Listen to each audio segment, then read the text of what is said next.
E o São Paulo tem mais uma má notícia. Nas últimas horas, a Justiça condenou o tricolor a pagar 4% do valor da venda de Beraldo para o PSG para o empresário Luiz Augusto de Carvalho. O Luizinho Piracicaba, como é mais conhecido, era o representante legal do Beraldo. Mas, na negociação, o São Paulo acabou ignorando essa parceria. O Luizinho foi à Justiça e conseguiu a condenação do tricolor. A juíza, inclusive, já solicitou ao São Paulo os documentos com os valores oficiais da venda, para definir qual percentual terá de ser repassado. O São Paulo deve recorrer da decisão, mas é questão de tempo para que essa dívida se torne mais um problema para o São Paulo. Na teoria, o montante destinado ao Luiz Carvalho, que é também conhecido como Luizinho Piracicaba, deve gerar na casa dos 800 mil euros. São Paulo que deve praticamente isso por conta do Transferban.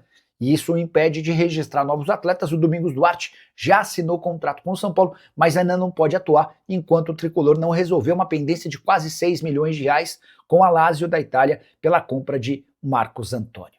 Se o São Paulo for rebaixado, quem vai querer pegar essa bucha para presidente? A possibilidade de virar SAF se o São Paulo for rebaixado? William, eu acho que você tocou no ponto. Precisaria de algo meio catastrófico assim para que os caras que comandam o São Paulo aceitassem a ideia de uma SAF. Caso contrário, eles não vão aceitar. Eles vão empurrar com a barriga, vão ignorar esses movimentos, porque virar SAF é transformar a Rimacis, ou tem a RG Abreu e todos os outros, Vinícius Pinotti, todo mundo que toca, que é conselheiro deliberativo, esses caras vão virar meras figuras ilustrativas no São Paulo. Eles vão deixar de ter a possibilidade de concorrer a um cargo, mais do que isso, né? Eles vão deixar de ter poder na gestão do São Paulo. Eles podem até concorrer ao cargo de presidente da associação, para serem com membros do Conselho Deliberativo, mas a atuação deles vai se resumir a praticamente nada. A importância deles vai ser nenhuma. E é isso que os caras, não só no São Paulo, mas no Corinthians e em outros clubes combatem, tá? Então, um caos como o rebaixamento poderia meio que obrigar, até de fora para dentro, de torcedores para com os conselheiros, que o São Paulo entrasse por esse caminho. Eu não acho que o São Paulo será rebaixado, tá? Embora o time tenha apresentado uma queda de produção, embora tenha perdido para o Atlético Paranaense, eu ainda acho que tem times piores. Mas aguardemos cenas dos próximos capítulos. O João Wellington. Boa noite, Nicola. Cada dia a segundona se aproxima do São Paulo. Juan Tressoldi acionou e quer 13 milhões. Essa informação que você soube primeiro no canal do Nicola. É muito louco, né? Porque aí um outro jornalista copiou a matéria, não deu crédito e passaram a dar crédito para esse jornalista. É foda, mas tudo bem. Júlio Casares pintou e bordou no São Paulo. Ninguém toma providência. Itapicuru, na Bahia. Cara, a sequência de notícias ruins no São Paulo nessa semana é assustadora. E reforça mais ou menos o ambiente e o momento do São Paulo, né?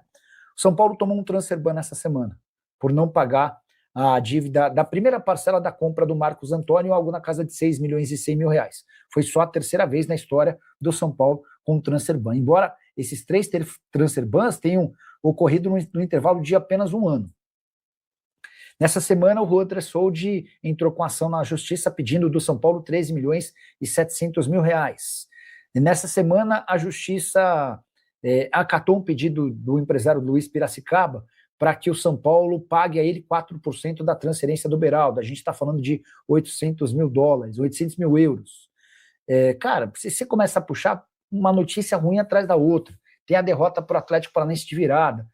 Enfim, eu não sei como é que essa história termina, mas a impressão que eu tenho é de que a única chance de uma guinada nessa história, a única chance de uma reviravolta, no que acontece no São Paulo, no que acontece no Santos, no que acontece no Corinthians, é a transformação do clube numa sociedade anônima do futebol e uma venda com valores altos, tá bom? Severino Costa, é verdade que o São Paulo abriu negociação para contratar o Alanzinho?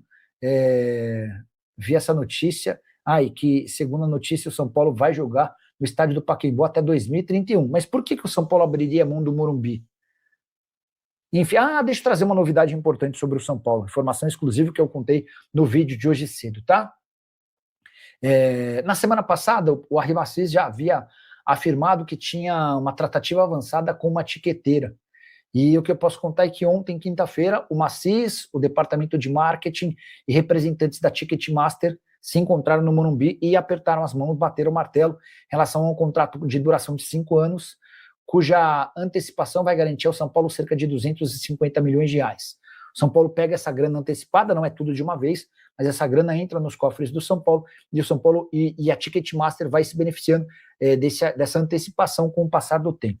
Importante registrar que a Ticketmaster vai passar a cuidar de todos os ingressos do estádio do São Paulo, seja para jogos ou shows, em substituição a Total Acesso, e vai assumir também o controle do sócio-torcedor. Essa é uma novidade meio preocupante, até porque a Ticketmaster não tem experiência nem expertise na condição de sócio-torcedor. O sócio-torcedor do São Paulo era dirigido, era cuidado, era tocado por uma empresa chamada Feng, que no ano passado renovou seu contrato, e inclusive, a partir dessa novidade, Ticketmaster e São Paulo vão ter de indenizar a Feng por conta dessa rescisão do contrato de forma amigável. José Martínez saiu do timão, pois, segundo Dorival, ele não aceitava a indisciplina do atleta. Agora me explica como ele aceitou reintegrar o Arboleda no São Paulo pela mesma conduta. Caraca, Kleber.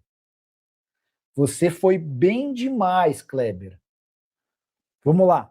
José Martínez se apresentou com quase um mês de atraso e a justificativa dele é de que havia um problema. Cara, e havia mesmo, né?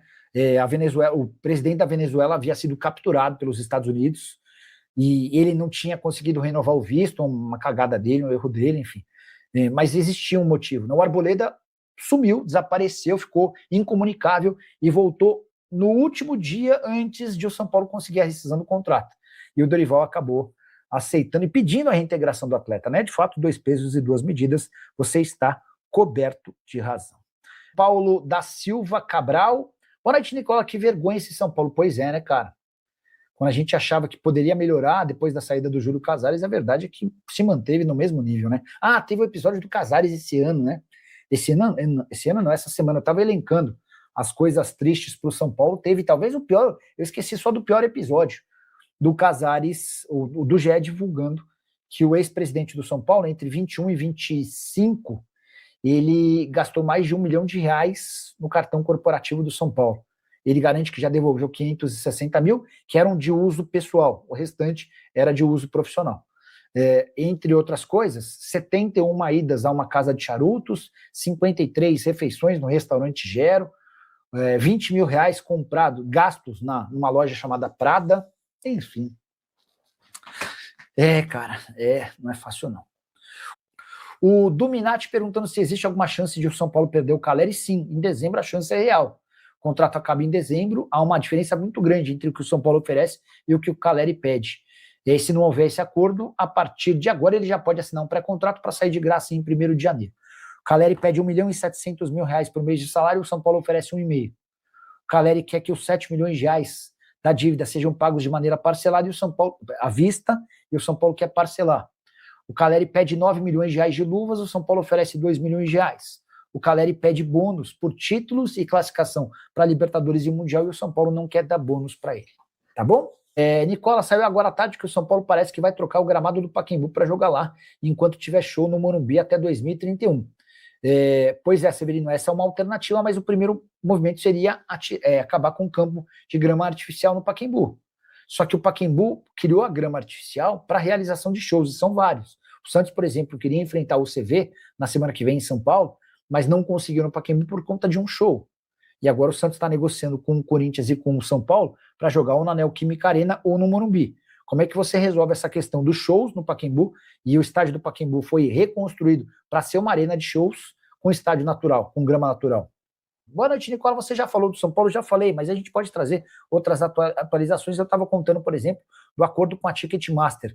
O São Paulo fechou um acordo com a Ticketmaster, 5 anos e 250 milhões de reais antecipados. O São Paulo tinha uma oferta da Newsea, que é uma concorrente da Ticketmaster, disposta a colocar 500 milhões de reais. Mas a Newsea exigia o direito de superfície do estádio. Ou seja, os caras queriam, entre aspas, serem donos do estádio. E isso o Estatuto do São Paulo não permite.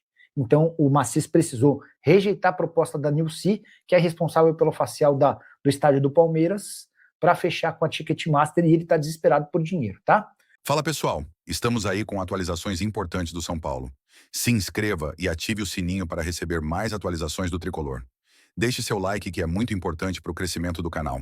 Utilize o espaço aqui embaixo para registrar sua opinião. Ficamos por aqui com mais esse giro de notícias. Um abraço e até o próximo vídeo.